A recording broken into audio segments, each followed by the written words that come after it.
Usong-uso na talaga ngayon ang fishing, lalo na ngayong Holy Weeks, 'di ba? Bawal ang karne. Kaya mapabata man, matanda o sakto lang yung edad, fishing talaga yung pinagtitripan. Kahit ako nga, mahilig din talaga mag-fishing. Libre na yung ulam, tapos nakaka-stress reliever ka pa. Tulad ni Kuya na to, o 'di ba? Napakaswerte. Mukhang marami talaga yung huli niya, mga idol. O, tingnan nyo. Kung napapansin yung mga idol o nakikita nyo, ayan, nasigtalunan talaga yung mga isda.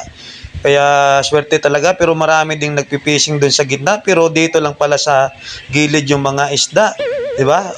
Umiiwas yung isda doon sa mga pamingwit ng mga tao doon sa gitna, pero wala silang ligtas dito sa lambat na kuya, o 'di ba?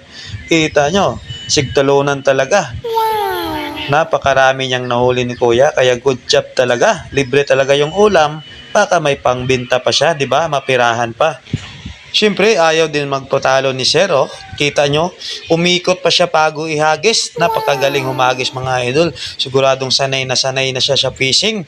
Kaya makita nyo, ayan, bumabubbles na yung tubig. At siguradong marami din yung huli niya kasi parang nabibigatan na siya. Kaya abangan yung mga idol kung ano yung mahuli niya. Siguradong napakarami yan kasi halata namang si Kuya na namimmersa na, oh. Grabe yung bubble sa tubig. Siguro napakarami yung mahuli nito o mga malalaki kasi nahirapan siyang umangat, kaya tingnan natin. Ayan na, oh. Ayan, namumuti na sa ilalim. Grabe, napakarami din. Ayaw din talaga magpatalo ni Kuya. Oh, mas marami ito. Napakaraming tilapia yan eh. Halata namang tilapia eh. Oh, yan, napakarami. Siyempre, dito na tayo sa mga highlight. Yan, kaya si Kuya, oh. Oh my God. O ito pa si ayan pa si Sir. O ito pang isa. Di ba? Siya mismo yung nahuli. Lampa lang, lampa. Ito pa si Sir. Ayaw din magpadalo eh. Di ba? Wala pa yung lambat sa tubig pero may huli na. Ito parang lasing lang. Yan si Kuya. Pagalingan ng balance.